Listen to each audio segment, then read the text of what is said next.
Well, good afternoon, everyone. Craig back at you out on the 2018 Honda Goldwing, out for a wonderful, beautiful Saturday afternoon.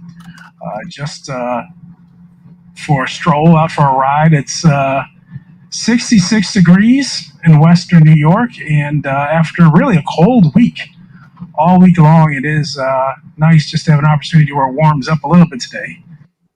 Welcome, everybody, and to the Canadian Guys live stream, and our special guest today, Craig Hanesworth out of Buffalo, New York. Welcome, Craig. Sorry to interrupt your intro there. No problem. Cool. There we go. I got to turn this down. There we go. There I go. Now I'm all set. So, hi. Who are you? Hello. Hi, guys. My name is Craig Hanesworth. I want to first off thank you for having me on here. I enjoy your live stream. You know, I kind of feel a kind of connection with you guys because you're right across the border.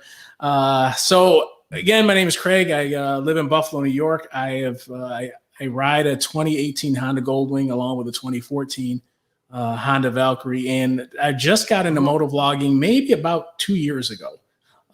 So it's just something I enjoy doing, something I enjoy just sharing my experience, just being out and about, and whatever thought pops up in my head, you know, just throw it out there and kind of see what everybody else thinks about it and feels about it. So again, thanks for having me on. I appreciate that.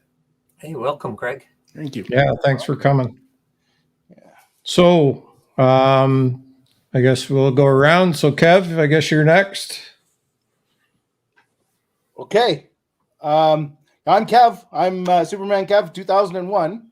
I have a Harley Davidson electric glide, and anybody who hasn't been to my channel, I think everybody who watches here probably has been. You know that I'm a little bit nutty when it comes to making videos. Right now, I just did the adventures of the duck again because I'm stuck at home. And I'm not able to ride right now, so my video's got the duck in it. I'm in the shop here tonight, kind of, sort of. Whoops. Oh, got to fix my screen. working hard in the shop. Pay no attention to that man behind the curtain. Okay. Yeah, that's Dave. all. What's going on, Dave? Okay, and welcome, everyone. See, we got a lot of people in the side chat already. I'm Dave. My channel's Harley's Diners Rides, and I ride a 2007 Street Glide. And I do videos around motorcycling, motorcycle experience, also do some videos, not so much right now, but on traveling, because we have a 38-foot toy hauler that we pull the bikes around with. So can't wait to get back out on the road and have some more fun.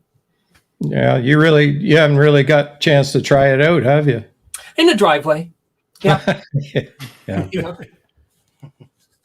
Okay, so I guess I'm Jarvis Biker, and I ride a 2005 Goldwing and a 2012 Kawasaki Concord.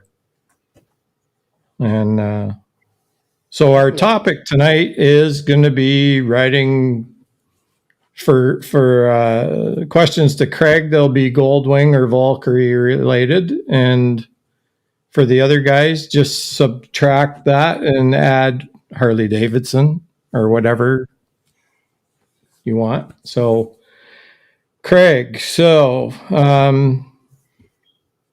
let's ask then. So Goldwing or Valkyrie, which is the fave? I would have to say the Goldwing. Well, first of all, let me start by saying that it's good that I'm on here to support Wayne because he gets beat up being the one Honda Goldwing rider amongst all the Harley riders. So I'm here to give him a little bit of backup so that we can talk about some real motorcycles tonight. No, Checks in the mail, Craig. I'll drop it in first thing in the morning. Thank you. So no, I'm just joking. I have a 2018 Honda Goldwing, and I have to say, I think I did a video on it not too long ago. I would say about 75% of the time I'm out on the Goldwing. The Valkyrie is a great bike. Basically, the 2014 Valkyrie is like a stripped down Goldwing. That's exactly what it is. Doesn't have the bags, doesn't have the fairing, doesn't have the creature comforts of the cruise control and everything else, but it does have the Honda engine. So so I enjoy riding the Goldwing. I do have the DCT Goldwing, the automatic Goldwing, and I tell you what, I thought I wouldn't like it. I thought that I would just you get used to banging gears and you'd be like, oh, this is not going to be a real motorcycle. This is just a hyped up scooter. That's all it is. But I tell you, that thing is phenomenal. It's just absolutely great and slow.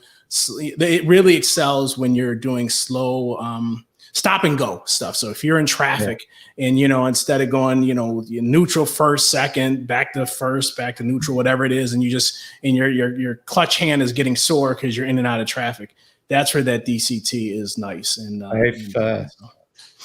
I've started looking for another bike, and we've pretty well made up our mind. It's probably going to be a Goldwing, another one like yours. Yeah. DCT. I was kind of 50-50 on the DCT, whether I wanted it or not.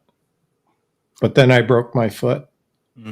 And they tell me it's going to be years before it's feeling normal again. So I'm thinking ahead a few years from now, and I don't think I'm going to want to be shifting. So it's probably going to be the best thing.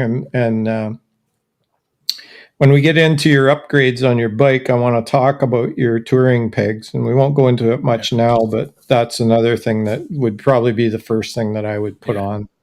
I would just say on that DCT, and you'll find very few people that have tried a DCT, went to a DCT, as Kevin is doing a pole dance here or something. I'm not sure.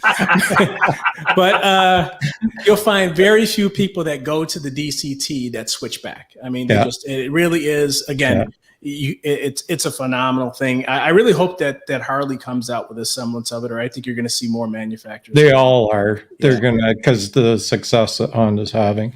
Yeah. The thing that gets me is you listen to your videos, and you've got it very subtle, but you hear every shift of that bike, and it's like it's so rhythmic and mechanized that it's perfect. And somebody that's not into that kind of thing, you don't really notice it. But I'm a kind of guy that I listen to machinery like I did for years. That was my bread and butter, right?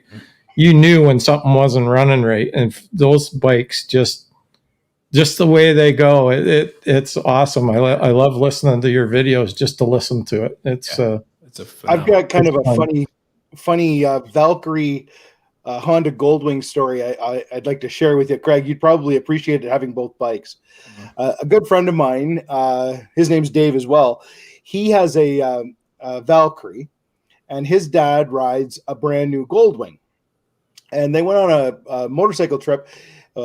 With him and Grandpa and his brother, who rides something else. I know it's a big Yamaha, but they went on this trip, and he had his son with him, and his son's about 10 years old at the time, and his son would ride on the back of his dad's Valkyrie all the time.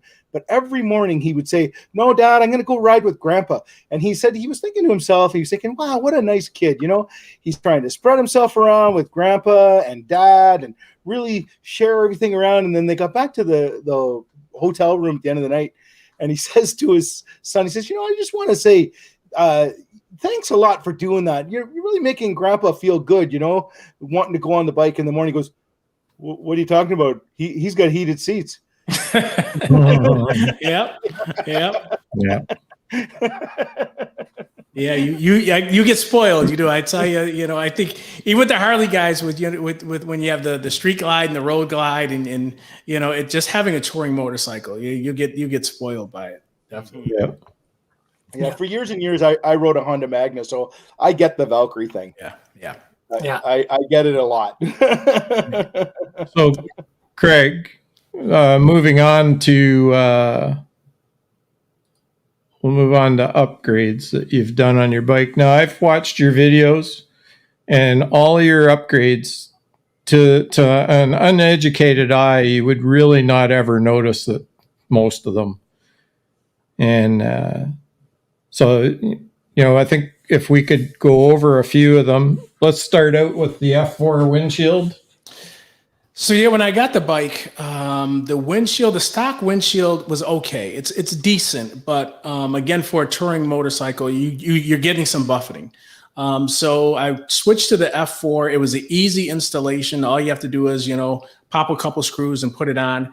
And I think it gave me maybe 1.5 to 2 inches more on each side. It really helped with the buffeting a lot. So and I like the F4 because the material they make it with, you can clean the F4 windshield with just paper towels and water. You don't have to worry about scratching it. You don't have to use microfiber cloths or anything like that. So, and it really stays clear. So that was basically the buffeting was the reason that I went with the F4 windshield. Right. It's quite a bit wider than the stock, right? It's like 4 inches wider, is it not? Yeah. Total. Yeah.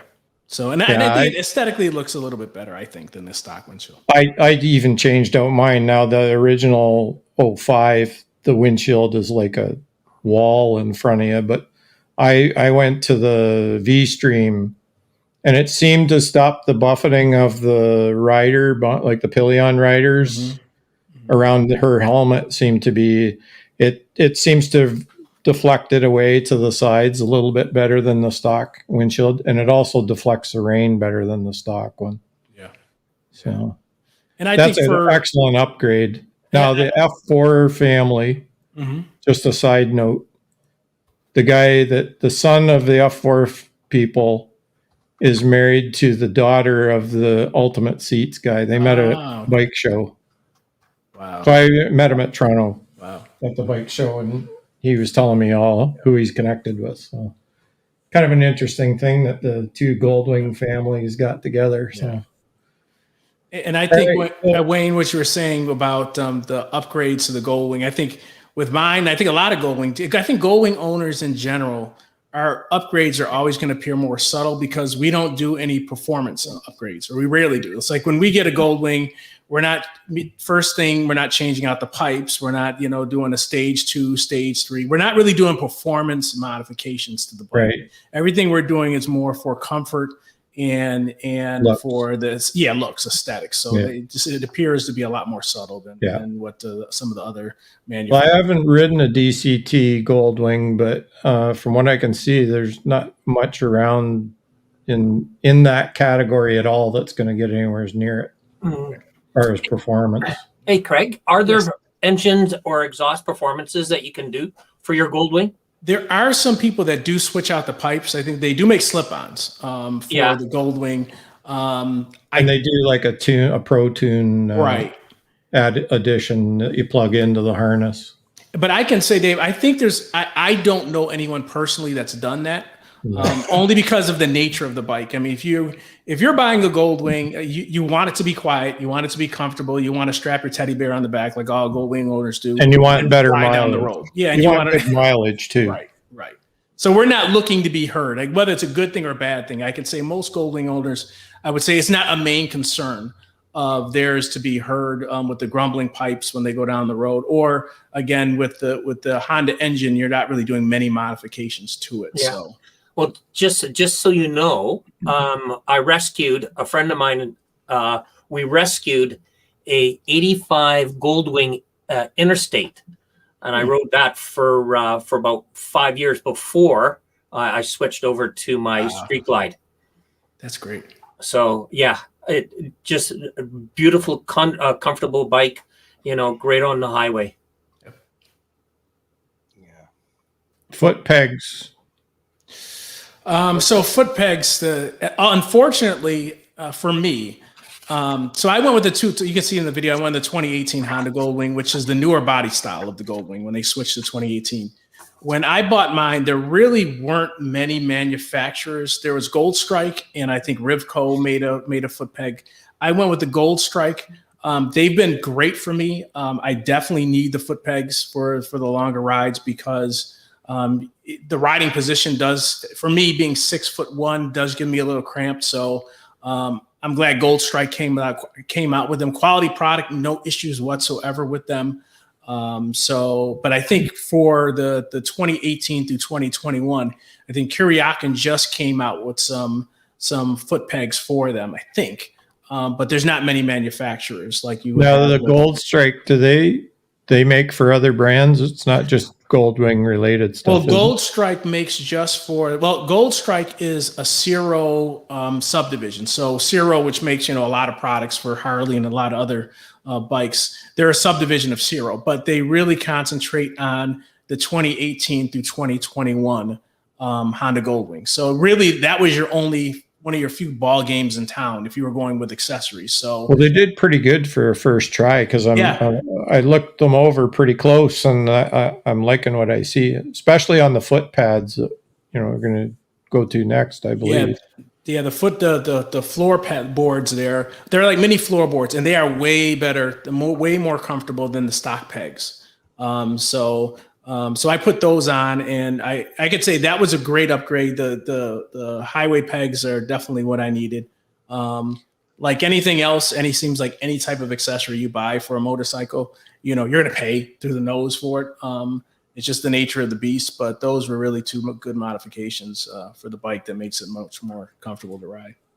Yeah, I think I did that as well on mine. I put highway pegs on the bars, the crash bars, and on a long ride, the ability to change your seating position, I don't think it matters what bike you're on, it's so important, because you get stuck in one position for a really long time, and even the most comfortable bike you can ride, if you can't move your feet, right, it just gets uncomfortable. And if you can change the position just a little bit, that makes such a big difference. Definitely. Yeah. Now, Dave, you just had a video out describing all the attributes you've added to both your bikes, both yours and Lorelei's. Mm-hmm. Is there anything that you didn't cover in there that you want yet? Or are you pretty well where you want to be with your Harley? Don't say it, Dave. Don't say it. Why didn't you ask me this question 10 minutes ago when Lori was out working in the garden? Oh, she's nearby. She's just come in and she's upstairs. So, of course, I don't have any new modifications that I want to do for my motorcycle. No. I'm very happy with what I have. I'm very fortunate that I have a supporting wife that allows me to do all of these things in the past. Craig, just so you know, Dave has got one of the most tricked out Harleys I've ever seen. Wow. And we didn't know. All of a sudden, he puts out this video, and the thing's got like a compressor built into the fairing. He's got air rides. It's like James Bond's motorcycle. Oh yeah, he's got a full exhaust front to back and all that stuff. And thank God, Dave, all those accessories, all those modifications only cost you about $150. At least that's what I tell my wife, and I think she's watching this live. $150 tops. Did you know I have Craig with the exchange rate? Craig with the exchange rate, it's nothing over $100. I agree 100%. Yeah, 100%. I have never gone to Harley Davidson and not bought something on sale. Yeah, there you go. That's what I tell my wife. Yeah. They're practically giving it away. All right. Next topic was the Healy bars.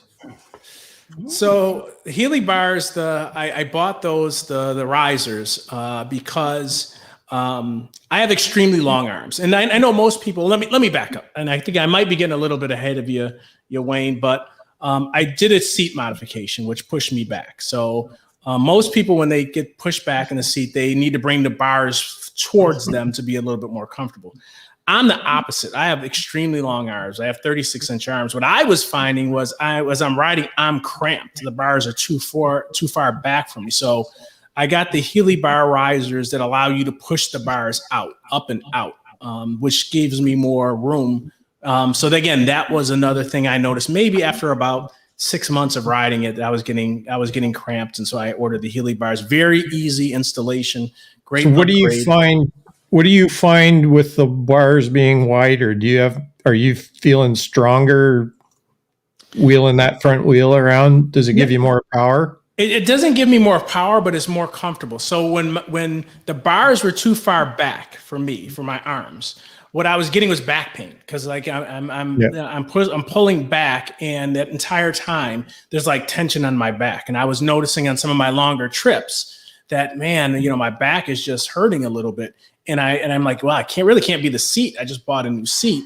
And then I realized, when I just put my arms out, well, man, my arms are more comfortable when they're straight out. So I can't remember which generation or which version of the Healy bar risers, but it was the ones that allow you, they call it the sport position, which allows you to push the bars out away from you, which is what I put it in. And now most people, though, they bring them in because they're stretching to reach the bars and they want to bring their bars back. Right. But for me, I was the exact opposite. To get the comfort, I needed the bars a little bit further away from me.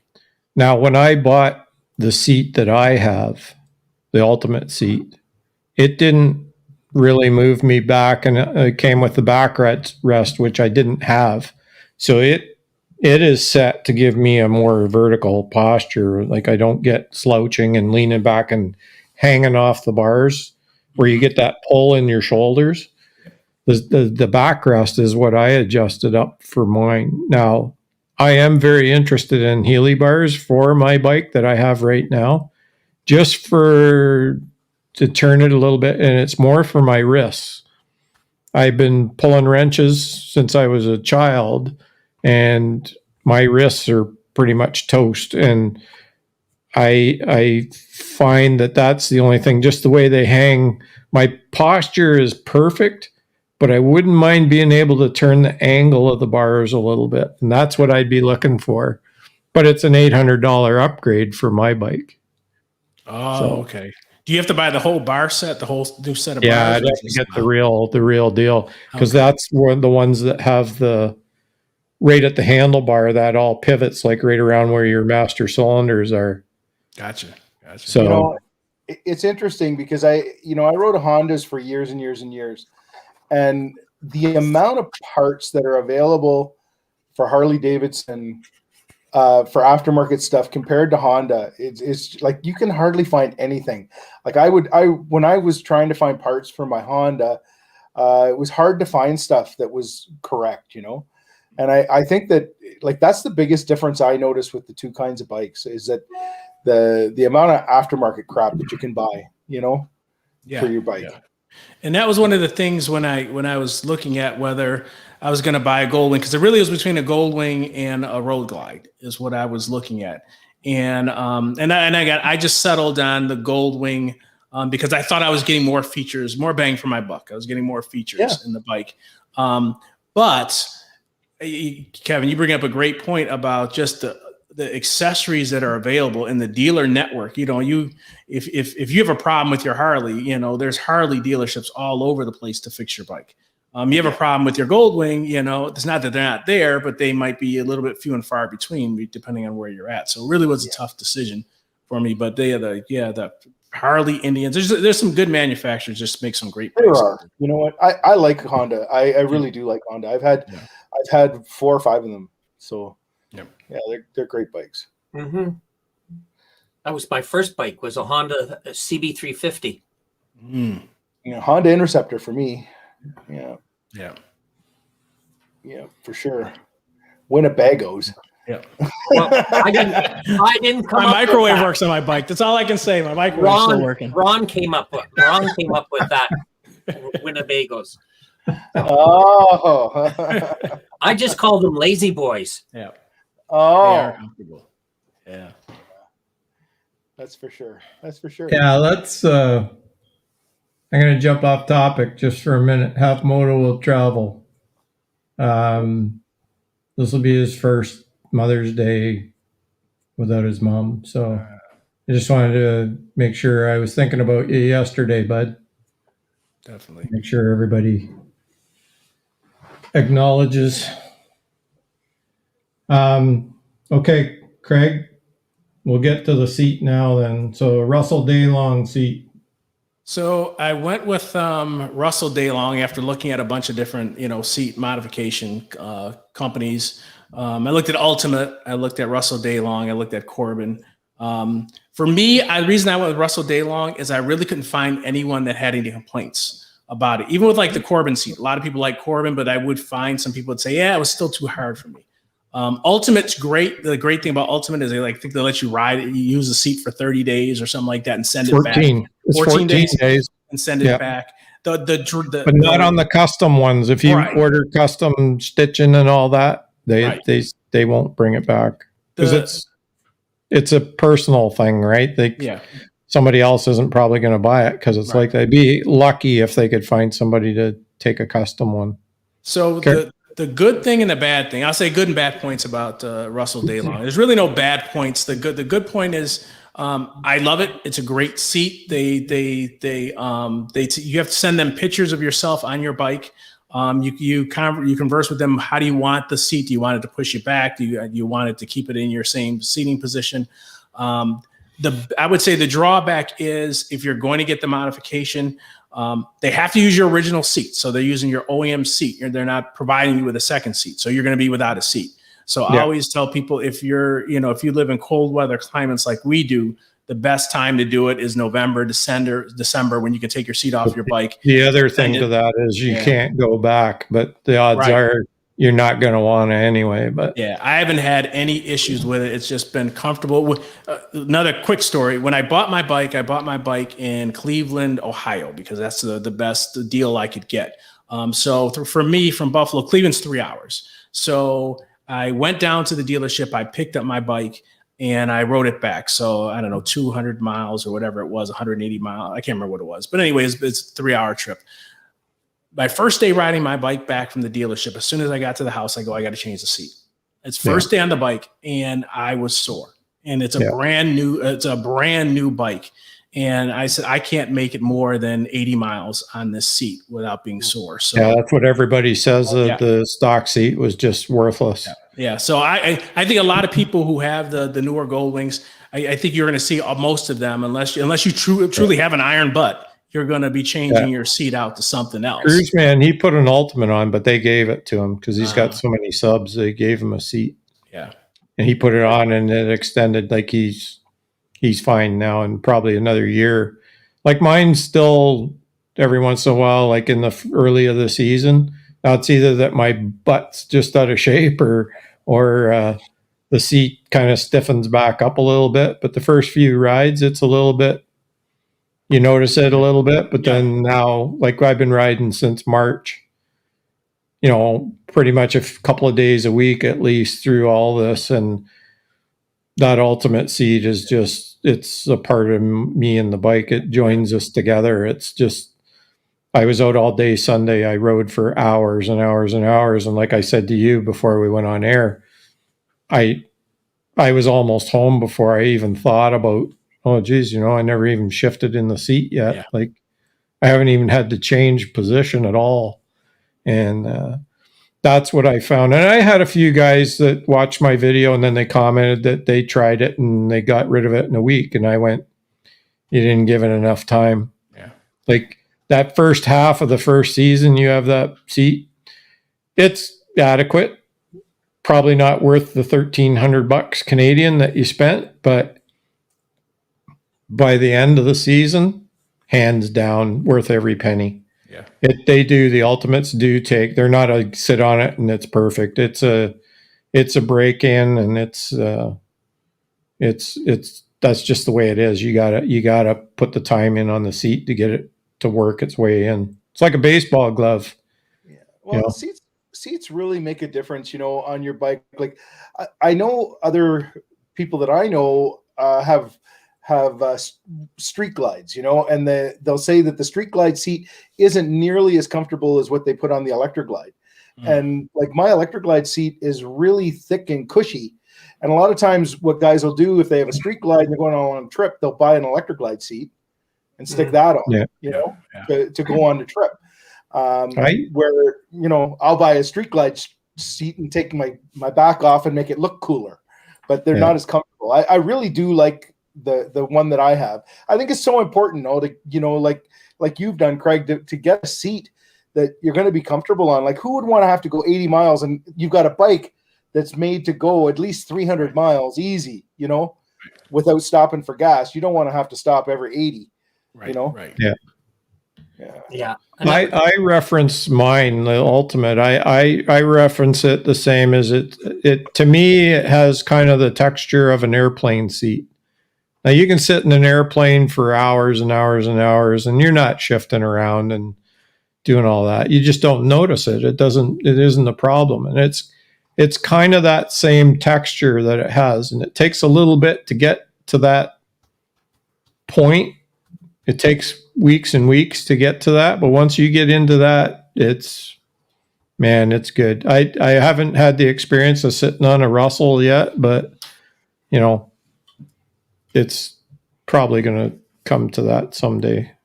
But, so Dave, did you change the seat on your Street Glide? Yeah. That was one of my first mods, and I put a Mustang, Right. Mustang solo and second pad on it. So nice and comfortable. But you know what? Again, the Street Glides are meant to be more of a sporty look to them. They're not the Ultimates or the Electras, with their nice seat. So, when you do a long ride, towards the end of the day, you're riding 8-10 hours, you're starting to feel it. But then, you know what? I think most of us at this age feels the bones creak when you get off your bike if you've done a long power ride. Right. Yeah, I don't know about you guys, but I always find that I can last about 100 miles, and it's not that I'm sore, but I'm ready to get off. Right. Like at about 100 miles, that's about 2 hours of riding. I want to get off and at the very least, eat an ice cream. But stretch. Yeah. It always comes back to ice cream. But at worst, you want to stop somewhere and take a look at something, check something out, because man, you don't like to spend the whole day sitting on that thing, Yeah. As much as I love to ride, you do want to get off a little bit. Yeah. So the next thing, Craig, and I didn't know these existed, but the helmet locks. So there's a company called Lid Locks, and I think a lot of guys have them. So with the 2018 Honda Goldwing, there's really the one drawback is that tour pack, that trunk is small. It's hard to get a helmet in. You're not getting two helmets in there.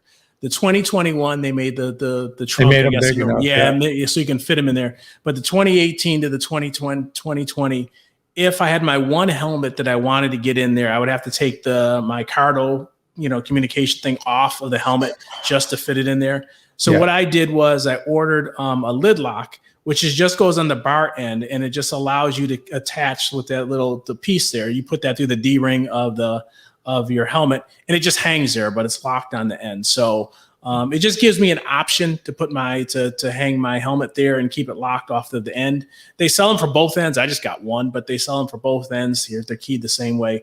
I guess the only drawback would be if the weather was bad, and it's raining outside, you want to leave your helmet, hanging there so it gets soaked.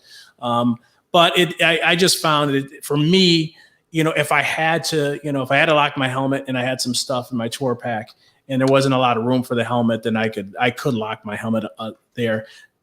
Honda does make a helmet lock off of the rear seat, but it's horrible. Off the pillion seat, it's just absolutely horrible, the design of it. I love Hondas, but I'm not going to give them any credit for that. No one uses it. It's just a waste of time and a waste of effort, and I don't know what their thinking was with that. So yeah, you'll see a lot of people with the lid locks on the newer Honda Goldwing. Yeah, mine's got the two hooks under the trunk that you can unlatch them from inside the trunk and then snap them closed. So it's adequate. I don't really like leaving them right there. I figure somebody's like throwing their pop cans and stuff in your helmet or whatever. I don't know. I don't trust people too far. Yeah, I remember one time I stopped at a coffee shop with my other bike. I had a little shorty helmet and I hung it on the handlebar. And while I was in the restaurant, the skies opened up, one of those summer storms. Oh, yeah. When I came back out, my helmet was literally half full. Yeah. Okay, so I think we'll move down. What do we got for time here? We're at 35 already. So your trailer, Bush Tech trailer. Yeah. Did the old guy thing, bought a trailer, which I probably swore I never would do. So I was able to find a guy, I think it was on Facebook, that had a Bush Tech trailer. He was getting out of motorcycling, going totally into RVing. I believe in RVing. So he gave me a good price for it. So I bought it, and then I had a color match, just took it to a local painter and had a color match to my bike.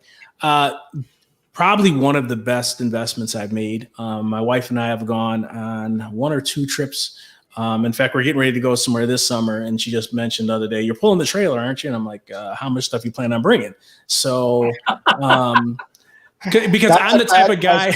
I'm like, why? She was like, "Why? You're taking the trailer, aren't you?" And I'm like, well, why? So, because I'm not the type of guy. I don't ride with a connected full time. You see some guys on YouTube, they get a trailer and they ride, 24/7 with it.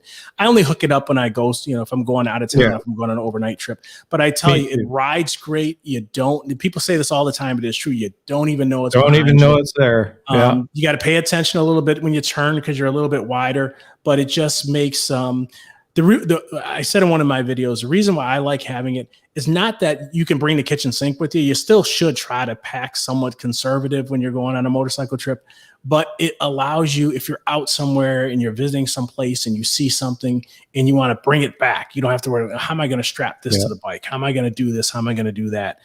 So a lot of times I like going to rallies, and sometimes I was at a rally and they had great deals on motorcycle helmets. Like, oh man, I could pick up extra helmet. Now, how am I going to get that back home?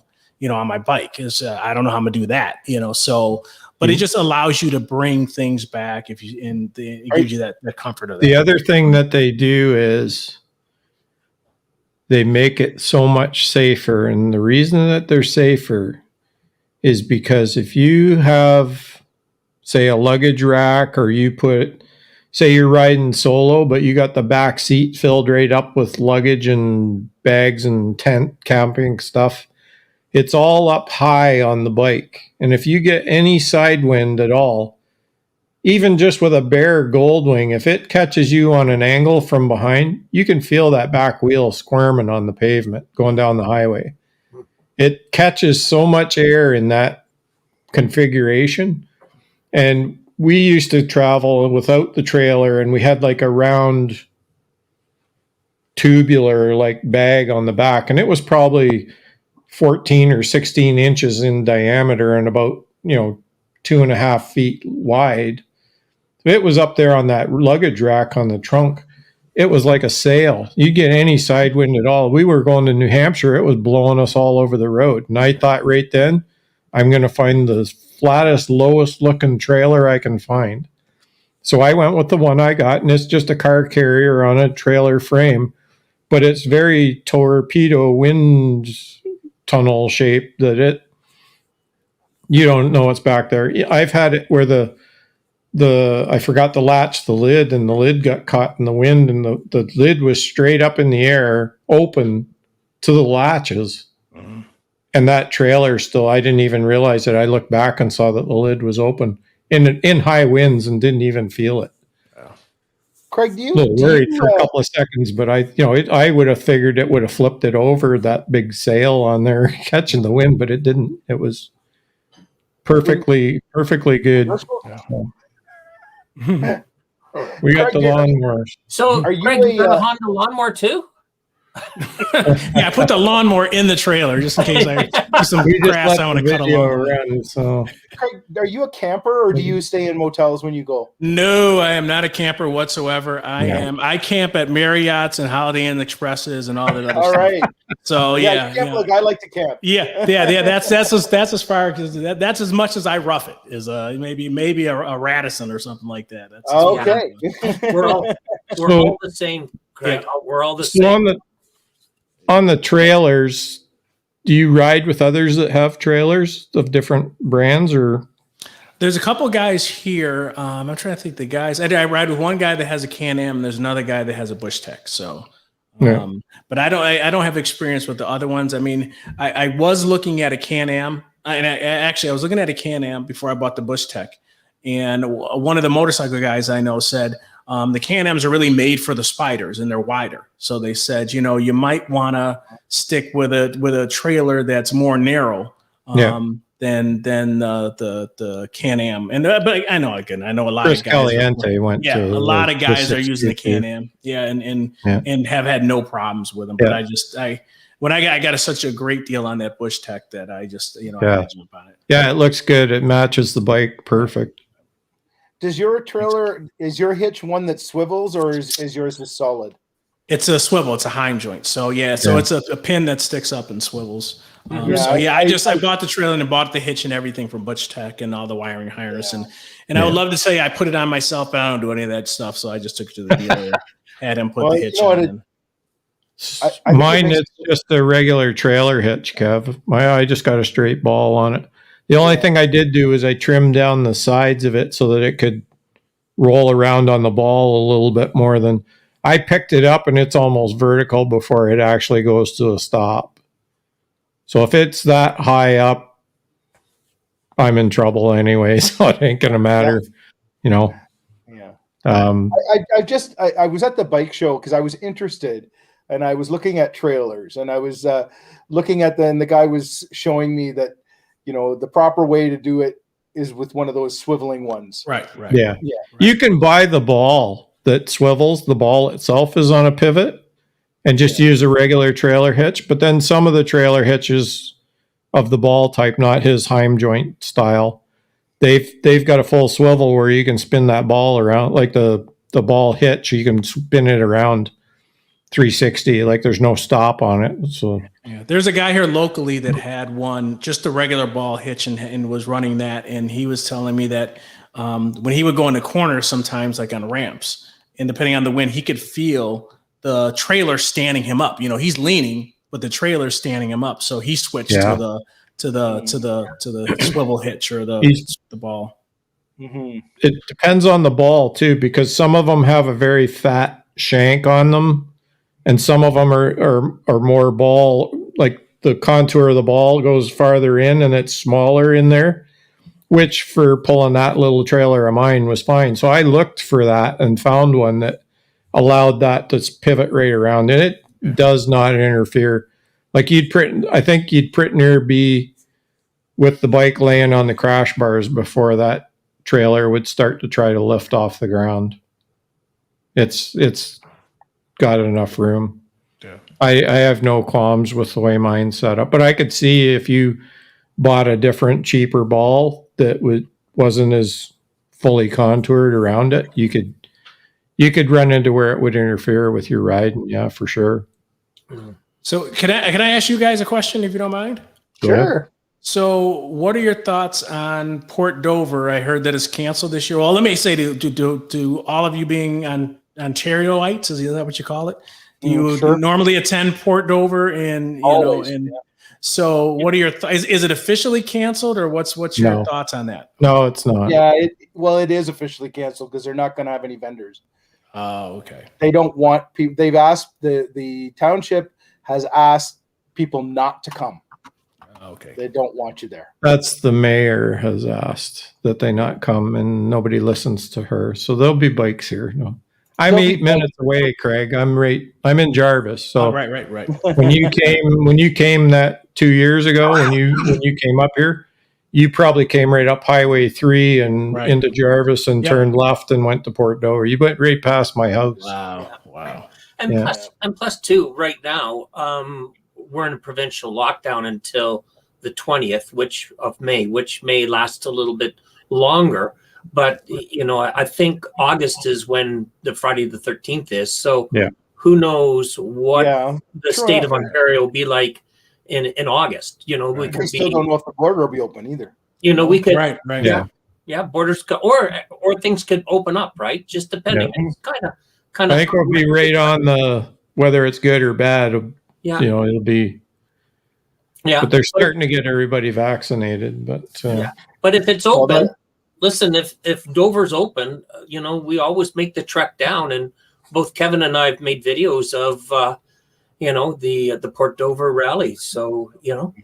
If they have it, I'll definitely be there if the border's open. Yeah, I really enjoyed the one time I went. It was really, I was really just shocked at the amount of bikes for a 1 day rally. It's just a phenomenal amount of people that show up for it. Yeah. Well, it is that they do tout it to be the largest one or single day rally in North America. Yeah, it's amazing. You can have upwards to 200,000 people in that small little town. Wow. Back in 2012, when I was there, Willie G showed up with 3 other guys from Harley Davidson. It was when he was still running things up there.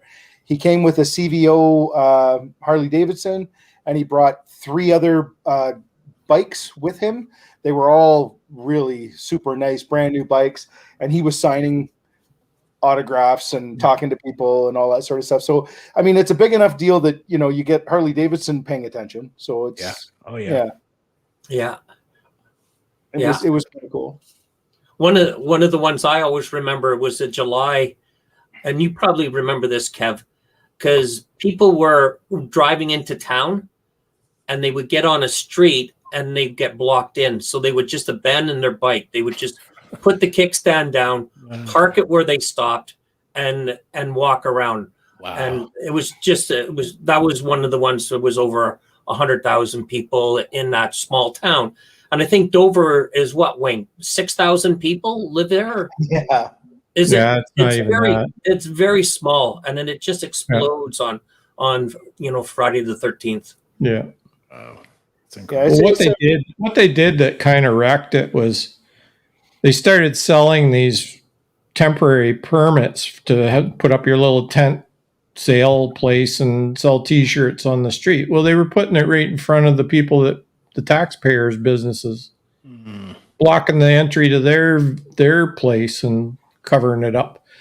But the ones that been there all year and paying taxes and everything, they weren't, and all they were doing was trying to make extra money by selling the permits, right? And then they moved all the bikes from the main drag back a block into the town, into the residential place. Well, the people don't want all that back there. They wanted it up on the main drag where all the action is. And so did the bikers too. They don't want to be back on some back road that nobody sees. They want to be up where everything is. So.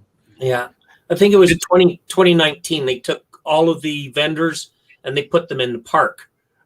Yeah. Right? Yeah. Well, it exploded out of that. And they put them right down the main street where you used to be able to ride up and down with your bike. And they used to have bikes parked in the center of the street. Yeah. Well, you don't have that anymore. There's not enough room. There's too many tents with T-shirts and stuff in them. Yeah, they've changed it all, and they've put the big concrete things up the last, I think, 2 times, or at least the last time for sure, where you can't even drive down the main street anymore. They block it off, and all it is vendors, and just like Wayne was saying or Dave was saying, like there's like, I don't know, it didn't seem right. They were putting them right in front of the stores, and it's just not the same. Yeah. So in the interim, seeing as you can't get across the border and neither can we, there's lots of bike stuff going on in New York State. Do you have any plans for down there? My wife and I are and a couple other friends. We're planning on going to Americade this year. It was normally it's the second or the first full week in June, so they did postpone it till September. That's is it like Watkins? No, that's up in the Adirondacks. It's up in the Lake George area. It's beautiful up there. So it's about a 3.5 hour trip, about 350 miles for me to get up there. So we go up there and we'll spend 3 or 4 days up there. So we went, they canceled it last year, even though we still went up and we rode around in the Adirondacks, Lake George, Lake Placid, just a beautiful area. Yeah. And so they're supposed to have it this year in September. So we have our reservations. We plan on doing that. And then, so we still plan on doing, I think it's September 25th, some of that week, that they have Americade planned for this year. So the organizers think that the state will be fully open by then. It's good signs by September, they'll be able to hold the event. And then outside of that, I would say, again, Watkins Glen, for me, Ellicottville, day trips that are maybe like, say, 200 miles round trip. to go somewhere, just ride to eat like a lot of us, go somewhere to, go to a restaurant and then ride back and, get some NASCAR still at Watkins? Yes. NASCAR still at Watkins. Yeah, I think I always wanted to go. I never, being it's so close to us and just never got there. I always wanted to go. I'd like to go to some of those events that you've mentioned because I think they'd be so cool. I think that the state of things are right now. I mean, the United States is doing so much better at getting people the shots than they are here. Once we all get vaccinated, I mean, I look forward to doing those sort of things. I'd like to come up and see some of those because I've heard of a lot of those rallies, and they sound like because they're so much bigger than anything we have here, right? Yeah. I think I was really impressed with Port Dover. I would say Americade, they build them. So I think they have more demo rides than any rally in the country. So when you show up there, if you like doing the demo rides, if you want to, take a BMW out, there's a couple guys that we go with, and they were telling me some days I wasn't with them this time, but they said there's days where we spend the whole day just going demo ride to demo ride because they have all the major manufacturers, and then they'll take you out for, I think they're all guided demo rides, but they'll take you out for 20 minutes. But if there is a bike that you are interested in, it's going to be at Americade, and they're going to have a demo ride of it. So I know a lot of people like doing that. But again, it's just beautiful mountains, beautiful area. Right. Actually, Lori and I, we had planned on this year being next year.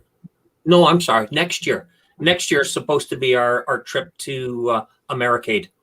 I think you'll enjoy it. You'll definitely will. Yeah. We like the rallies. We've been to Daytona, Sturgis, Laconia, right? Definitely Americade's on our list of because we like the area around where they do it, like you said. St. George. Is it St. George Lake or just George? It's Lake George. Lake George. Yeah. Lake George. Yeah. Yeah. I've often thought I'd go down to that Biketoberfest that they have down in Daytona. Yeah. In October. It's what? In October. Or the bike, in Daytona for the Oktoberfest. Biketoberfest. That's in October. Yeah, what I know. What I like about that is that it's right at the end of our season, and you ride into really good weather, and then you can come back, and you can pretty much count on being able to do that and still get home. Right. Right. Yeah. But I keep thinking that if I ever do one far away, that would be the one I'd like to do. Yeah. Because it's kind of right at the end, and you get a bit of a splash of summer. Yeah, and I have that on my list of things to do, riding down to Biketoberfest. And because with us, the big spring rally, it's you got to trail your bike down if you're going to go down. You can't just ride down in March. So but like you said, for October, that's perfect. A little bit cooler here, riding in the warmer weather, and then riding back. You're going you're going to ride into the warm. Yes. Yeah. So my next question was trailer trips. Any planned? So I guess that kind of goes in with what we're talking about. As far as pulling the trailer, I'll take it to Americade. We're also gonna go to Wingding, which is the GWRRA, the Gold Wing Road Riders Association, I believe it is. It's basically their rally. I think you guys know, and that moves around. That's in Springfield, Missouri this year, in last week of June, first week of July, and that's going to cover the Ozarks area. So we plan on going to that. So we'll go down there and spend a week down there and ride around the Ozarks. And I know nothing about the Ozarks other than it looks like it's beautiful to be down in that area. Yeah. So we'll plan on taking the trailer down for that. So that's my two big ones, basically going out to the Ozarks and going up to Americade where I'll be playing the trailer. Craig, I got down around Nashville, Arkansas, down in the back roads down there. I went business trip on the motorcycle. Gotcha. And that was a good trip. Yeah. So, sorry, Dave, go ahead. I was just going to say, Craig, what's the longest trip you've been on? Longest trip I've been so far is down to Nashville. So 2 years ago, when I went to, they had the Wingding down there. So again, it moves around. So 2 years ago was down in Nashville. So I took a ride from Buffalo, New York, down to Nashville and spent the week down there.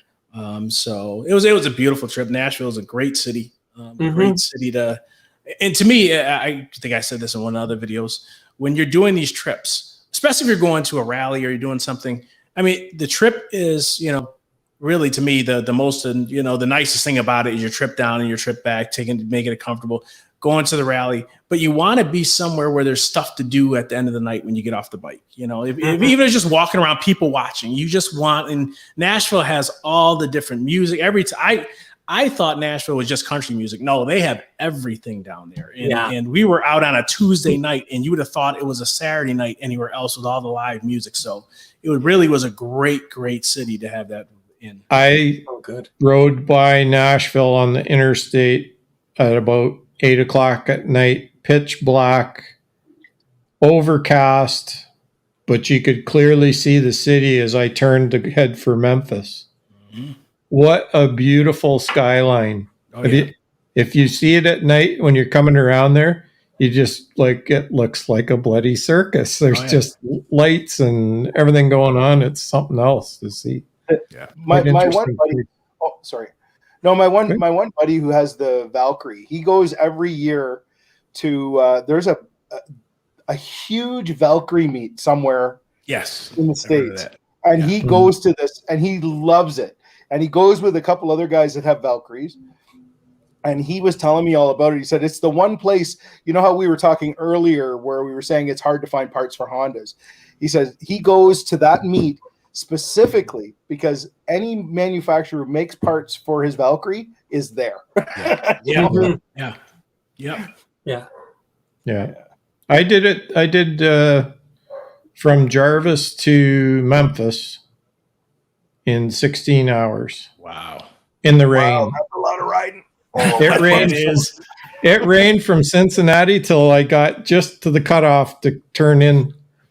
Memphis Mike was texting me where to go to stay. He's giving me hotels to pick from. One of these two, pick whichever one you want. It's right near my place. And then, the next day he was sending me messages. Oh, you need to go here. Here's cycle gear. Go here. Oh, eat lunch here. This is a great restaurant. And he was giving. So he's at work driving UPS truck, and he's giving me a tour of the Memphis area. Yeah. So that's one of my questions, actually, Craig. And the question is that you and I have both personally met him. Mm-hmm. He's like my YouTube hero. Who's yours? I don't know. I don't know if I would have anyone that I would say I would classify one person or a couple people. I think I've learned so much for so many people doing YouTube, and you almost hate to start naming people because then you forget somebody. But it's. I would say, I like the Chris Caliente videos. I like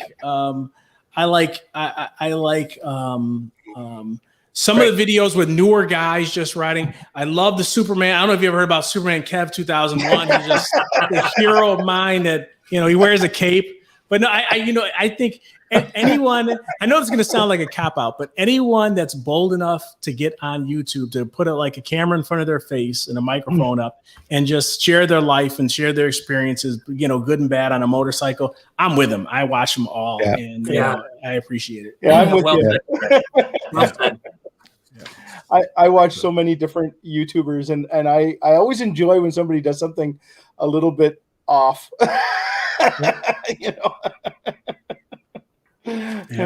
Just makes it probably something that we should have asked you at the start, but what made you get into YouTube?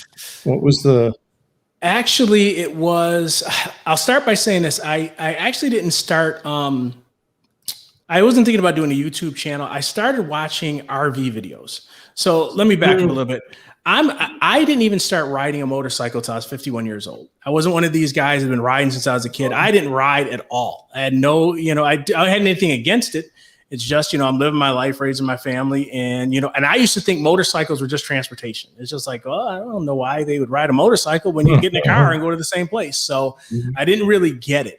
How I got into motorcycles was I had a friend who was my age, he's 50, and he went to the MSF class, and he's like, "Hey, I just got my motorcycle license." And I was like, I always thought about doing that, but I don't know. Maybe I'll do it now since I'm older and I'm more mature, and hopefully I won't do anything stupid that kills myself as I would have done if I was in my 20s.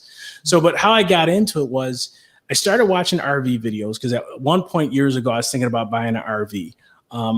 And then I kind of went away from it because even if I buy an RV, I don't know how much I'm gonna get out on it. So when I got the motorcycle, I already started watching YouTube videos about, okay, what kind of motorcycle I want to get, the same way I was watching the RV videos. I liked how people shared their just experience. It's like going somewhere. If you're going to get ice cream or you're going on a 3-day trip, I stopped watching TV altogether. I was just watching YouTube as my TV. I'd watch these video after videos, just following people on day-long trips there or a week-long trip. And then I said, one of these days I'm going to get a microphone. And my thing was, I just want to get on and share what it's like for a 51-year-old guy that's never been on a motorcycle to go and buy a motorcycle and start out and, kind of say, hey, you can do this. And, it's you're not too old to, go after a dream if you have your dream. So that's kind of what got me to share my story, was that as an older guy starting to ride a motorcycle. So, Craig, can I ask you, this is how I started out too, was watching RVs, videos and that. Who did you watch? What were some of the big names that you watched? For RVs? Yeah. I was watching, what's the name of the couple? The Winds. I think it's the Winds. Oh, they had that. Yes. Gone with the Winds. They started out in the RVs and then they went over to they're on a sailboat now. Yes, they went over onto the sailboat. Right. And so I watched for me. Mostly of their videos. I would watch Nomadic Fanatic. I would watch a bunch of different, guys going around in RVs. But I would say the most part, when I first started out, I was watching Gone with the Winds. Mostly. Great. So I would follow. I mean, I still watch RV videos now. I think my wife and I, we were watching Adventure Bandits the other day. And so there's a lot of different RV, because I still like watching. I like the journey. I like people taking the journey. In fact, that speaks of the other one, the couple that has the 2 kids, I forgot. But what their channel is. They have a really big channel as well. Right. But I like seeing people out and traveling and going to different places and experiencing different things. And it's just, I just transition. It's like, I think I want to do that on a motorcycle as opposed to an RV. You know what? Because I have an RV, right, or the fifth wheel, I watched the 2 that I watch is one's called Changing Lanes. Yes. Right. I've seen that. Chad and Tara, he's got an Indian motorcycle. Yes. In the back of his toy hauler. Yep. And the other one is Keep Your Daydream. Yes. I've never seen that one. Those are the 2. Well, Keep Your Daydream, actually, the Mark and Trish, he actually puts out a course on how to start your own YouTube channel. Right. And actually I took the course and that's how I got started. Wow. Right. Wow. And both of these couples are full-time RVers. Right. Wow. So I've kind of kept an eye on them and watch it for the RV. And what's great about them is, or like even the people you named, is they're traveling all over the States or all over North America. And, they're hitting all the national parks and telling you the good places to go, to eat, to camp, things like that. So, I'm kind of a foot in both environments, mostly motorcycle, but, I also, do the stuff around the RV stuff just for that, and hopefully, one day when Lori retires, we'll both jump in our truck and grab the trailer and that. And, and come the snowy weather here, we'll travel to the south, through your beautiful country and see a lot of great places. Yeah. Right. Yeah, so making my bucket list. Yeah. That's our plan. Yeah. We joke a lot too about the, I have a little Trillium trailer. It's a lot like a bowler, a little small one. And we go to the trailer meets, and I've made a couple of videos. And as far as my YouTube channel goes, my videos that are the most successful are my trailer videos. It's surprising. It's surprising. Yeah. I think you get more followers if you have an RV channel versus a motorcycle channel. Absolutely. Yeah. I agree. Although, you know what, I am passionate about my motorcycle, and I post a lot of mostly motorcycle videos. Mhm. But every video I do about camping, especially with those little trailers, because I think I'm probably one of a very few YouTubers that do anything with those little trailers, that the people who have them, they want to see. You know? Yeah. Yeah. And it's interesting you say that, Dave, because I know with me, a lot of times what my wife and I do now is we'll look at the RV videos and the different locations that they go, and then we'll say that's a great location for us to ride the motorcycle to. You know? Right. So we're kind of using those RV videos to scout out where we want to go on the motorcycle. Yeah. Nice rig, Kev. Yeah, that's my big Look that's at- my big machine. I like it. Yeah. And I and like to your point, Craig, that's exactly what we want to do, and that's why we have a toy hauler, is to be able to travel to a location. We really want to come down to Nashville and Memphis and Dollywood and Loretta Lynn's got a park is go down, camp in one place, and then use it as a base camp and just jump on the bikes and ride. Yeah. That's the way to go. Definitely. What's Wayne doing? He's Don't a show Lori's bike. professional God, she gets more. She keeps looking and she says, "Oh, I have more views on my bike than your bike." I'm looking for the toy hauler one. Do the videos, all videos. Do this one, the Coachman toy hauler. My top 3 likes. That's the previous one. Oh, Yeah, okay. that's the coach one. There it is. Where? Oh, the one down here. Oh, here. There you go. One moment, please. No, that's the Mega Show. There's Lori on her bike. Oh, that's nice. Yeah, Dave's got a really nice trailer. Yeah. So We're- Dave, we're is all it difficult to telescope- load up? Is it difficult to load up the bikes on the trailer, or not too bad? No. You know what? It's like you keep the tongue of the trailer high, to stop the that arc. Yeah, from bottoming out to go over. But yeah, no, it's I imagine the first time I did it, I was a little nervous because of the ramp. It's an 8-foot ramp, and you're having to go up almost 3 feet. Yeah.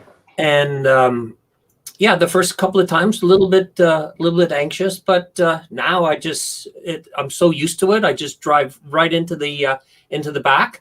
And you know you're not going to hit. And I'm not going to fall over, right?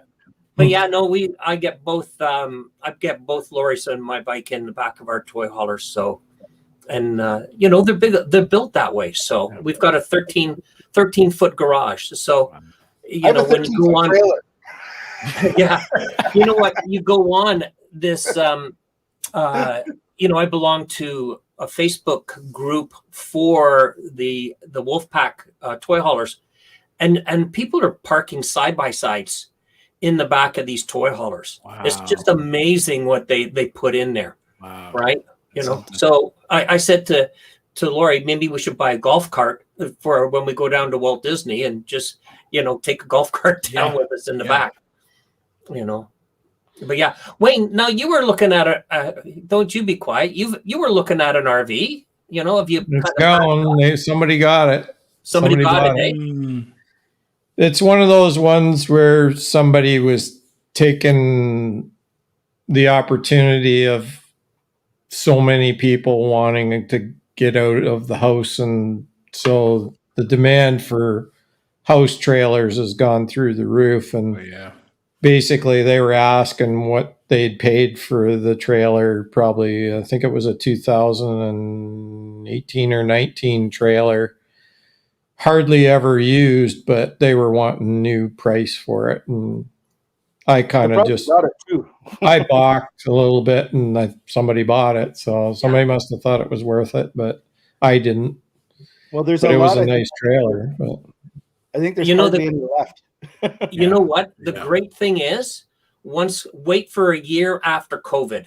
Yeah. Yeah. And then everybody that's gone out and bought one are going to be selling it because they jump back on the planes to head south, and I got 2 years. So I'll be 63 next month. When I turn 65, that's it. See ya. Done. gone.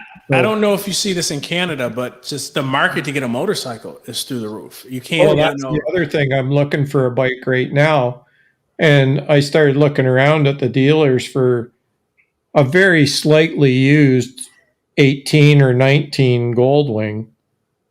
They don't exist. Yeah. I was There's talking. one over here at the car lot over here, but this guy, he's like one of those guys that takes the opportunity, right? So I'm not even going to go in and ask how much he wants because I might as well just go and buy the new one up at Hully Gully in London. They got a brand new red one sitting up there for 23.3. That's the Canadian. thing I found with Hondas in general. 33.3, sorry. Going Go to ahead, a dealership. I that's what I find with Hondas in general. Trying to find a used Honda of any kind, you go to the dealership and they don't have very many. right. You know, like there's just not that very many. There's a few, but they last a long time, man. Well, like I had my Concours for sale. They sold it twice. But before they could get the paperwork done, the guy had gone home and the wives killed the deal twice on me. I told him, I said, you got to get down there and get that title changed quicker than that. And I said, you're losing me a sale here. Yep. So we're at an hour and 11 and a half minutes. So Are we gonna wrap it up, or are we gonna do our speed round, or you don't have a speed round? no speed round today. I think the whole thing was a speed round, wasn't it? Yeah, I think so. Any Goldwing questions of the panels? Anybody got anything they ever wanted to know about Goldwings before I let Craig off the hook here? Well, Craig, thank you for coming on and supporting Yeah. Wayne. He feels awfully lonely in that corner of his. So it's We said great to him, to "You see gotta that get a Goldwing people guy on supporting here." him. I even did a full show on Harley Davidson, He and did. somebody complained that I was too hard on these guys. I was like, what the hell are you talking about? I we said, appreciate it. Thanks, You got to get a YouTuber on here who's a Honda guy, because we got to even this out a bit. Yeah. Well, thanks a lot, guys. I definitely appreciate you having me on. It was a great time. Well, you're welcome to hang around in the green room afterwards. We'll have a little chit chat once we get off air. But Sounds good. Yeah. I want to thank you on air for coming out and helping me out and sharing your bike with us, and thanks to Kevin and Dave for putting up with us. Well, it was fun. It was Thanks fun. everybody in the side chat. And to everybody else, thanks for tuning in. I don't know how many people we had watching, but Well, we had a few. I'm sure how many? We had a few. Yeah. Yeah, I think we were up to 12, 15 people at one point in time. Usual numbers. Normal, Yeah, what we would normally have. I find we get a lot of people who watch after. Yeah. So All right, everybody. Thanks for coming out. And whose host is next week? You're with me. yeah, we're going to Dave's house. We're at Dave's house. We're at Dave's house. I'll tell Lori to get some extra coffee or drinks or something. Crackers and cheese. They were good, by the way. Tell her thanks for the crackers and cheese the other day. That was great. Yeah, So she we're thought up you at the looked a lake. little peckish. Yeah, I look like I was hungry, right? Yeah, a little bit peckish. You need a little bit of refreshments there. Yeah, right. Thanks, everybody. We'll see you next week. Thanks, All guys. right. Everybody, take care. Bye now. We'll see you outside here, Craig. Just give me a minute. Ready. Night, everybody.